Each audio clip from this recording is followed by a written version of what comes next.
The final, infinitesimal gear slid into place with a soft, definitive click, a sound that seemed to swallow the very dust motes dancing in the slanted afternoon light. Elias's gnarled fingers, usually so steady, trembled as he withdrew them from the heart of his creation. The chronos dial was complete. It was not merely a clock. It was a symphony of brass and ambition, a labyrinth of interlocking wheels and polished arbors housed in an orrery of dark, aged oak. At its center, instead of numbers, were concentric rings etched with celestial symbols and phases of the moon, while the single ornate hand was shaped like a falling star, its tip poised over a sea of impossibly fine calibrations. He had poured decades into this, a lifetime of solitude, measured not in years, but in the countless ticks and tocks of lesser timepieces that filled his cluttered workshop. He reached for a tiny screwdriver to make one last minuscule adjustment to a regulator, his mind elsewhere.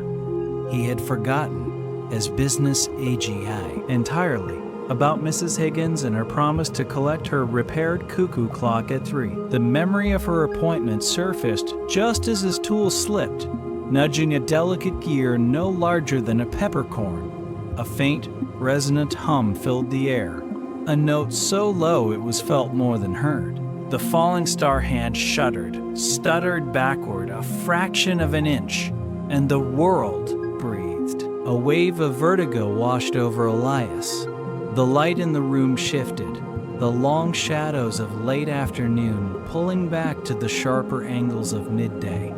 The persistent nagging guilt of having stood up poor Mrs. Higgins simply evaporated.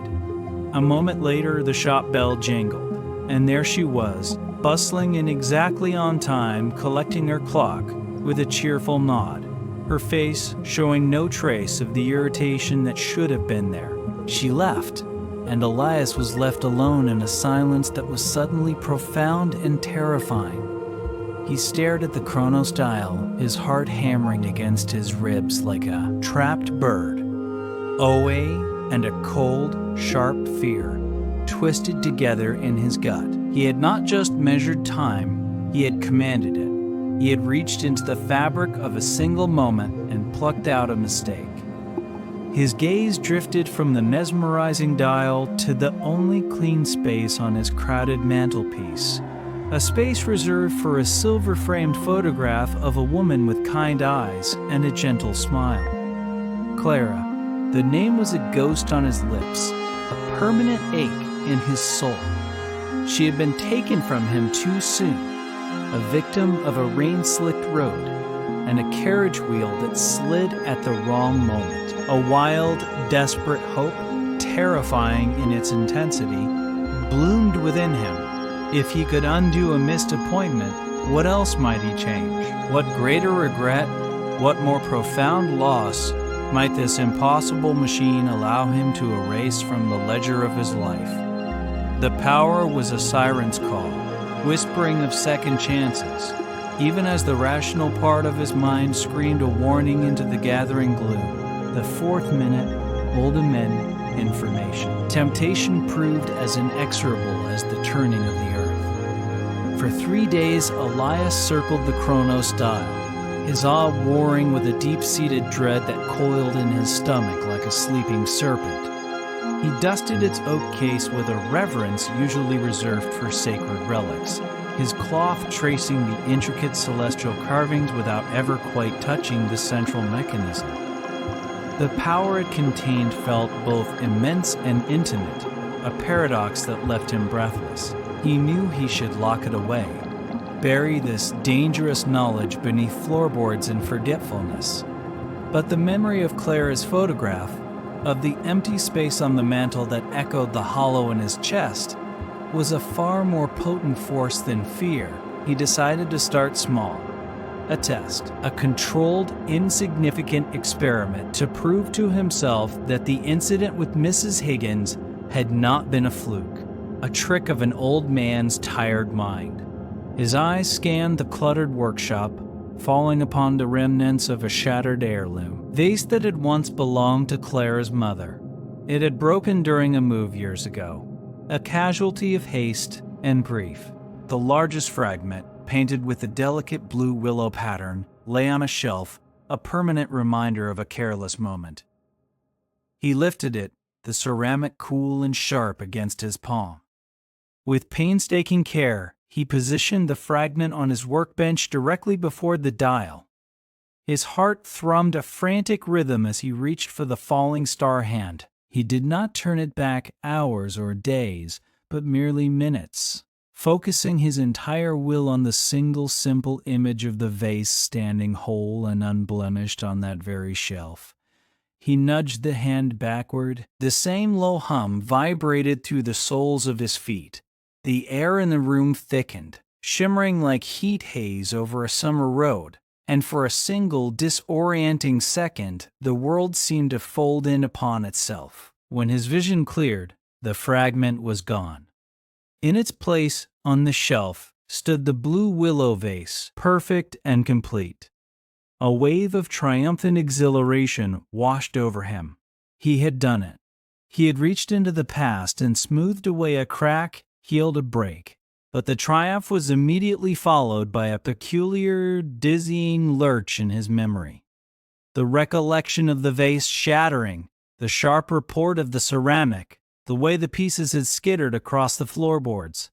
The pang of loss he'd felt, it all grew fuzzy, indistinct, like a dream upon waking. In its place was a new solid memory. The vase had always been there, whole. He had dusted it just last week. The dissonance was a faint, discordant chime in the back of his mind, easy to dismiss in the face of such a miracle. Emboldened, he sought another test. Later that afternoon, as he reached for a pot of black ink, his sleeve caught the edge. In the original flow of events, the pot would have tipped, splashing dark, indelible stains across a stack of precious clock schematics. But this time, his hand moved with an uncanny policeation's preemptive grace, snatching the pot before it could spill a single drop. He had not consciously decided to move.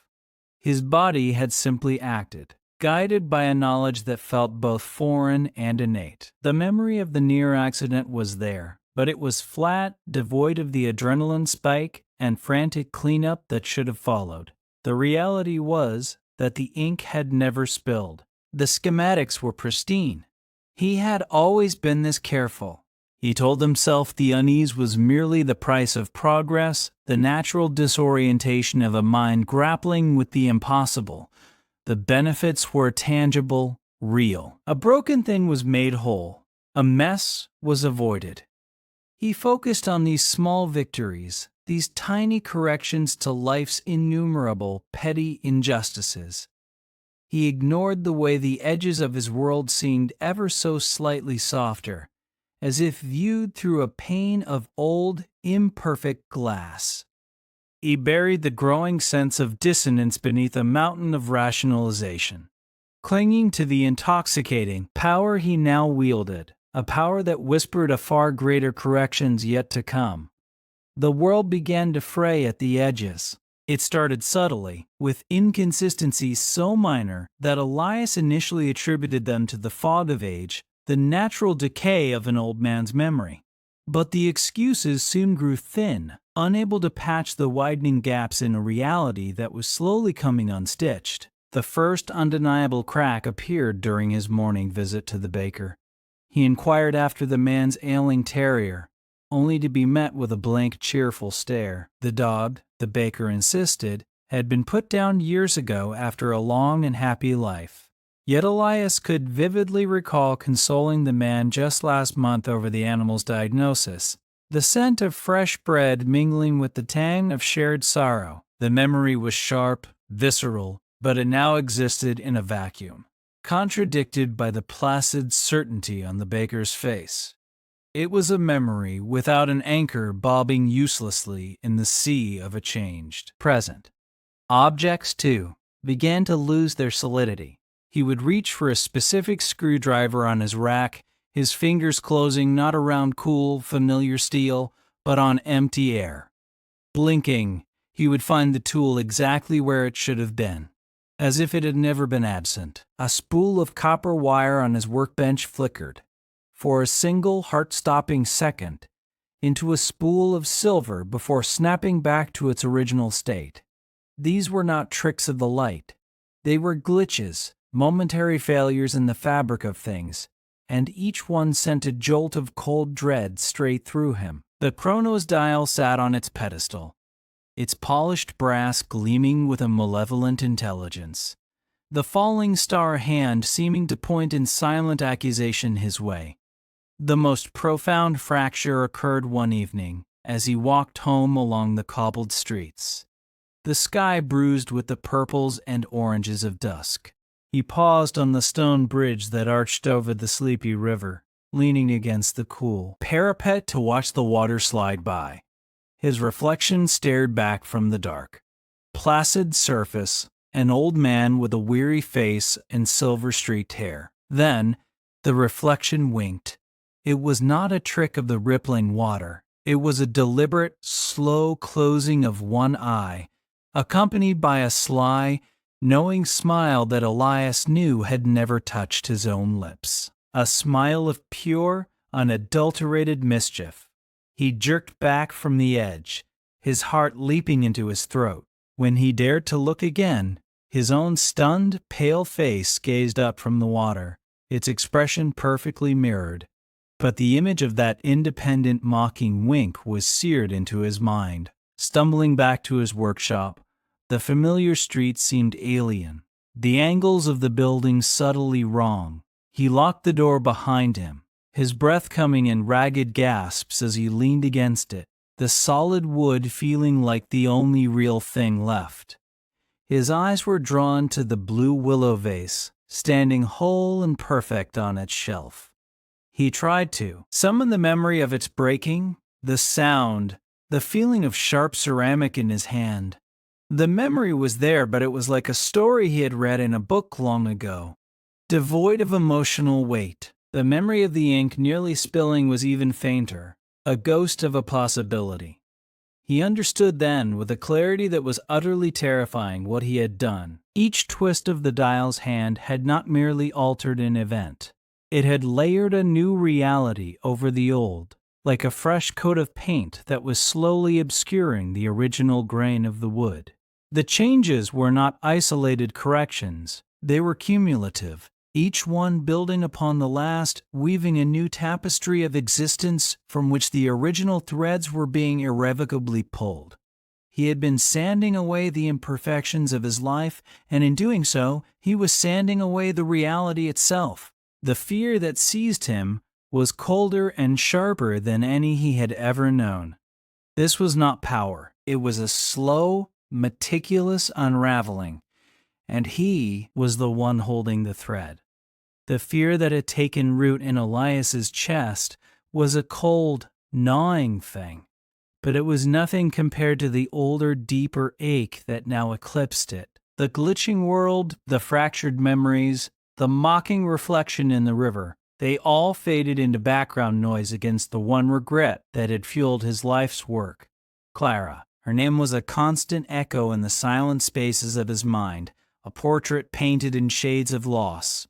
The memory of that day was a wound that had never healed, only scabbed over, the frantic messenger at his door, the sheeting rain, the news of the carriage wheel slipping on the slick cobblestones, the brutal finality of it all.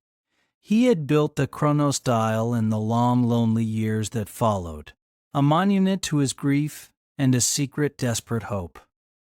Now, that hope roared back to life, a wildfire consuming the last vestiges of his caution. He stood before the dial, its celestial rings glowing softly in the lamplight. The warnings, the cracks in reality, they were the price. And for Clara, any price was worth paying.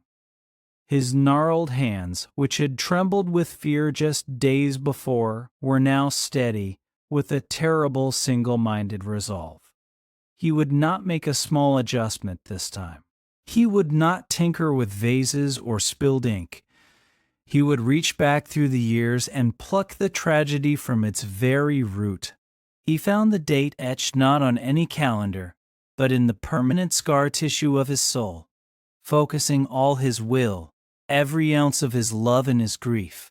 He wrapped his fingers around the falling star hand. It was warm, almost alive, pulsing with the stolen time it contained. He took a deep, shuddering breath and began to turn it backward. The low hum returned, but this time it was not a vibration. It was a deafening roar that seemed to tear at the fabric of the universe. The workshop dissolved around him, not in a shimmer, but in a violent whirl of color and sound. He saw his life rewinding in a dizzying blur, countless sunsets bleeding into dawn, seasons reversing. His own face in the shaving mirror growing younger, smoother, the lines of grief erasing themselves. He held on to the image of the rain-slicked street, the carriage, the moment of imbalance. He poured his entire being into one command: stop. The world slammed back into place with the force of a physical blow. He was not in his workshop. He was standing on a familiar street corner, the air thick with the promise of rain. The sense of wet stone and horse dung filled his nostrils, and there it was, the carriage, just ahead. He saw the wheel, saw it begin to slip on a treacherous patch of mud. Time seemed to slow to a crawl. With a thought that was less a word and more a primal scream of will, he focused on that wheel. He envisioned it, gripping the stone, finding purchase, rolling true. He poured the dial's impossible power into that single critical instant. The wheel caught, it juddered, then steadied. The carriage rolled on, unharmed, disappearing around the corner with its precious cargo safe inside. A sob of pure, unadulterated relief tore from Elias's throat. He had done it. He had saved her. The weight of decades of grief lifted from his shoulders, leaving him feeling lightheaded, almost giddy. He had cheated fate. He had won. The victory lasted for the span of a single heartbeat. The world dissolved again, but this time it was a silent, seamless transition. He was back in his workshop, standing before the chronos dial. The roar was gone, replaced by a silence so absolute it felt like a physical pressure on his eardrums. He blinked, waiting for the joy to flood in, for the world to feel right for the first time in 30 years. But it didn't. The workshop was different. The clutter was the same. The dust motes still danced, but a vital warmth was missing. His eyes, frantic now, scanned the room. They went to the mantelpiece, to the one clean space that had held her photograph. That space was not clean. It was occupied by a tarnished silver candlestick he had never liked. The photograph was gone, not just moved, gone. As if it had never been there at all. A cold dread, far worse than any he had ever known, began to pool in his stomach. He stumbled to the chest where he kept her letters, tied with a faded blue ribbon. He threw open the lid. Inside were only old ledgers and spare clock parts. No ribbon, no letters. He rushed to his bedside, pulling open the small drawer where he kept the locket with a curl of her hair. The drawer contained a few stray buttons and a broken watch spring. He stood in the center of the room, turning in a slow, disbelieving circle. Every trace of her was gone. The small floral patterned teacup she had loved was replaced by a plain white one.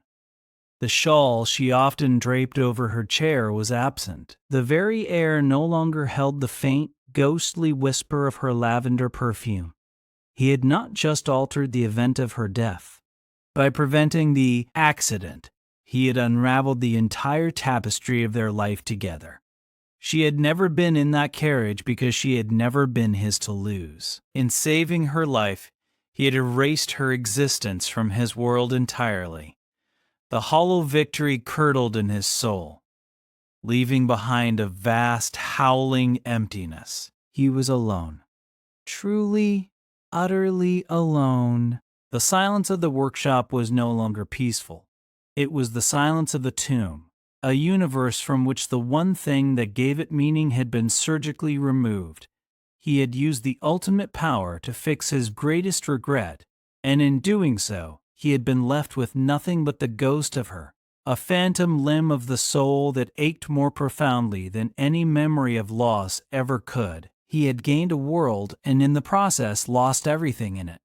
The silence in the workshop was no longer an absence of sound, but a presence, a heavy, suffocating blanket woven from the threads of a life that had never been lived. Elias stood frozen in the center of the room, a statue of despair in a museum of his own making. His eyes, dry and burning, scanned the shelves and surfaces, hunting for any ghost, any echo of the woman he had erased. Every familiar object that remained felt like a lie. The blue willow vase, once a testament to his minor power, now seemed a grotesque mockery. He had saved a piece of pottery and in exchange had bartered away a soul. A desperate, mad hope seized him. He could fix this. He had twisted time once. He could twist it back. He lunged for the chronos dial, his movements jerky and uncoordinated. His hands, usually so precise, shook with a violent tremor as he grasped the falling star hand. He would undo it. He would let the carriage wheel slip. He would welcome the grief, the decades of loneliness, if it meant he could have the memory of her, the proof that she had existed, that she had loved him. He focused every shred of his concentration on the image of Clara's photograph on the mantel, the weight of her letters in his hands, the scent of her shawl. He poured his agony, his regret, his utter desolation into the mechanism and pushed. The low hum answered. Weaker now, strained, the air wavered. For a moment, he thought he saw the candlestick on the mantel flicker, its tarnished surface glinting like a silver frame. But the effort was like trying to push a boulder uphill with a thread. A searing pain, sharp and cognitive, lanced through his temples. It was the feeling of a memory being physically torn away. The image of Clara's face, the one he had clung to for 30 years, blurred at the edges. He could no longer recall the exact shade of her eyes, were they hazel or a soft green. The specific lilt of her laughter, a sound that had been the soundtrack to his happiest years, grew distant, muffled, as if he were hearing it from the bottom of a deep well. He fought to hold on to it, to anchor himself in the pain of his original loss, but it was like clutching smoke. The memory was not being replaced, it was being unmade, its very substance dissolving under the strain of this new catastrophic adjustment. He was not remembering a different past. He was forgetting the only one that had ever mattered. He released the hand, stumbling back from the dial, gasping. The workshop snapped back into its new hollow reality. The candlestick was solidly on the mantel. The tremor in his hands was now a permanent affliction, a physical manifestation of his exhausted soul. He looked down at them, these instruments that had built a masterpiece and then used it to destroy his world. They were the hands of a stranger. His gaze fell upon the dial itself, and a new chill, colder than the emptiness in his heart, swept through him. A hairline fracture, fine as a spider's thread, had appeared across the face of the dark oak, slicing through a carved constellation. The machine was breaking. It was not invincible. It was a finite resource, and he was draining it. Payment extracted in the currency of his own mind and the stability of reality.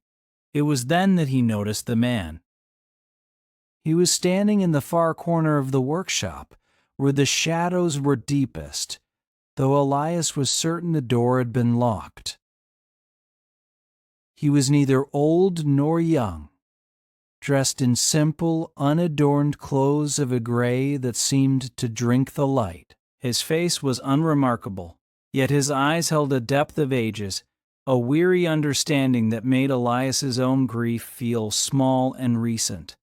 "You feel it, don't you?" the stranger said, his voice calm and soft, yet it carried through the silent room with unnatural clarity. The fraying, the cost. Elias could only stare, his mind too battered to muster surprise. The stranger's eyes drifted to the cracked dial.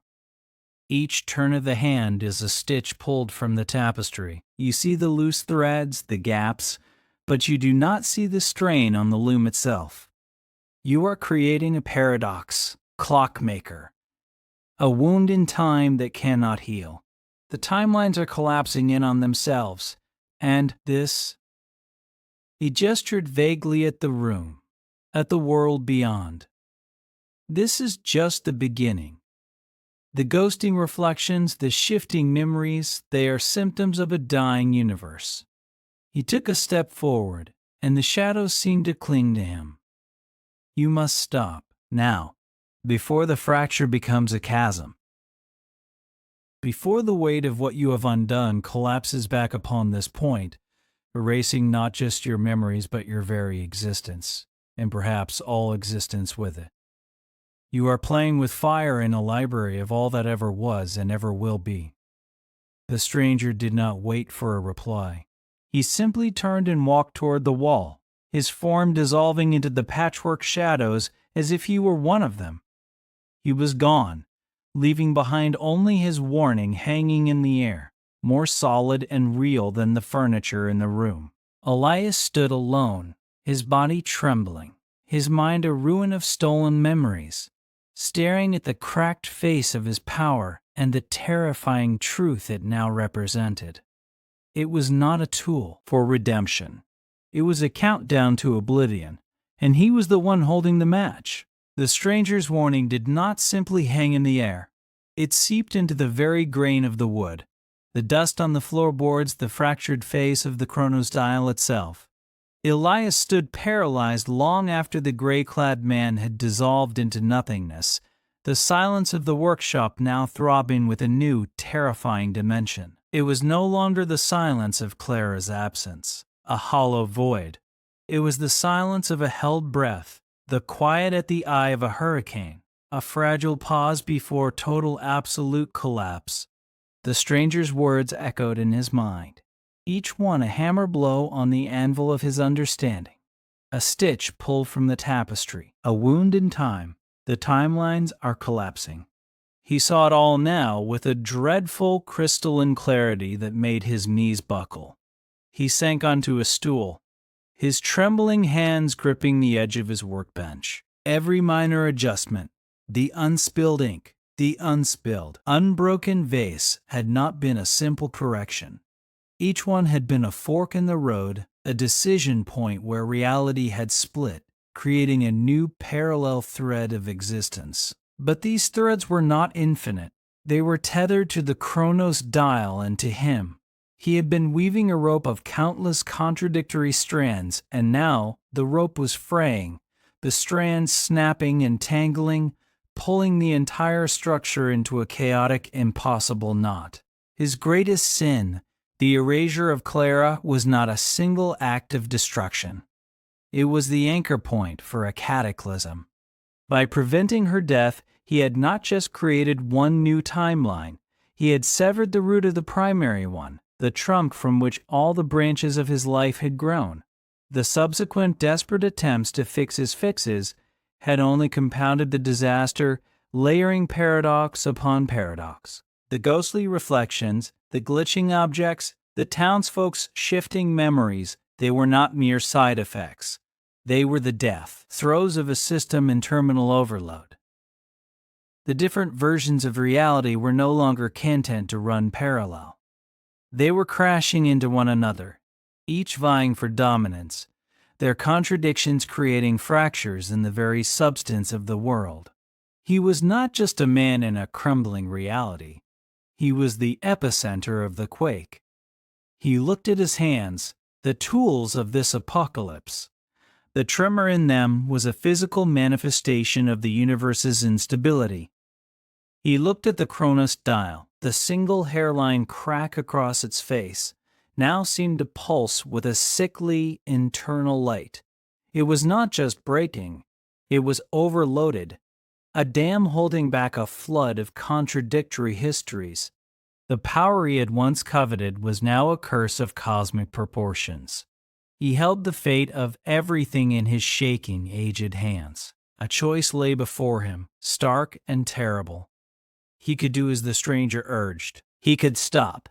He could accept the natural, painful flow of time, embracing the hollow, Clara-less world he had created. He could live out his days in this silent, broken reality, a monument to his own hubris, and allow the timelines to settle into this new, terrible equilibrium.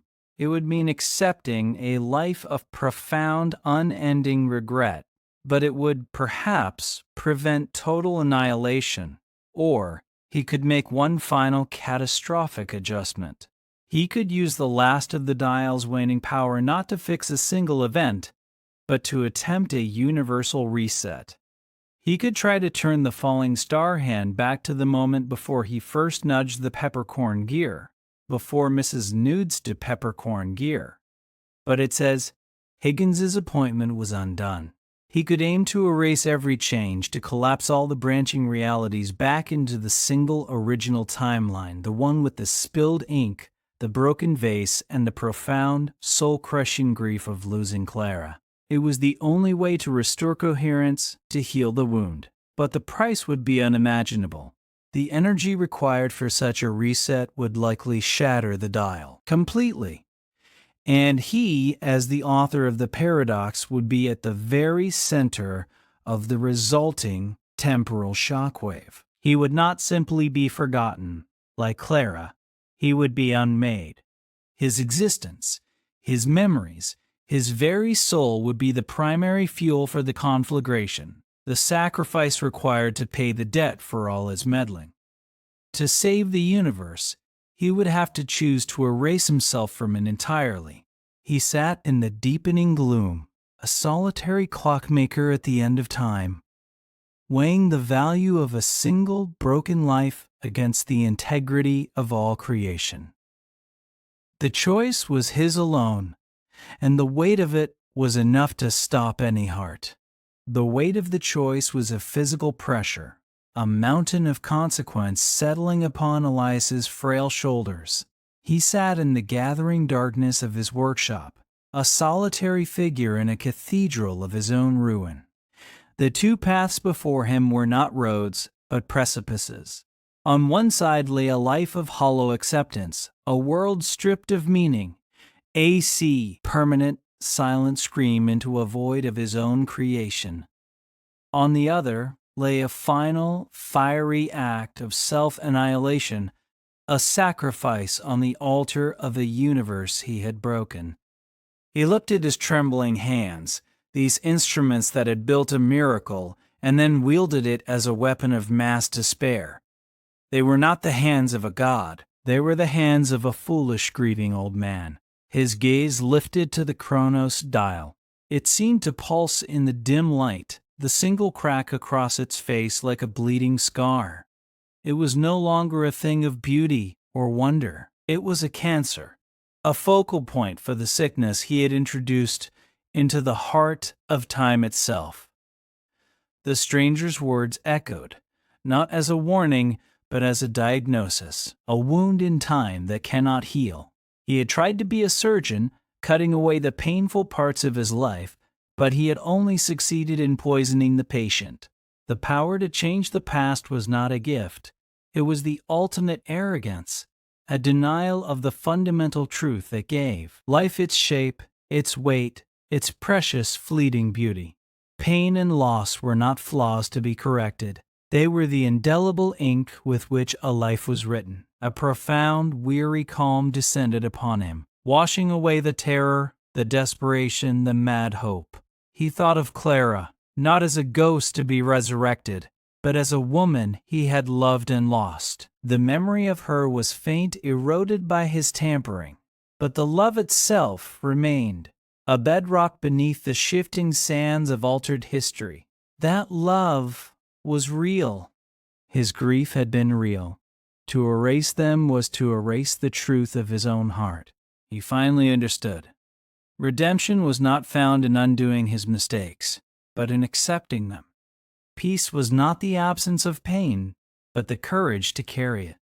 He stood, his body feeling both ancient and newborn. There would be no grand reset, no final, dramatic twist of the hand. There was only one choice that honored the love he had felt, the life he had lived, and the natural order he had violated.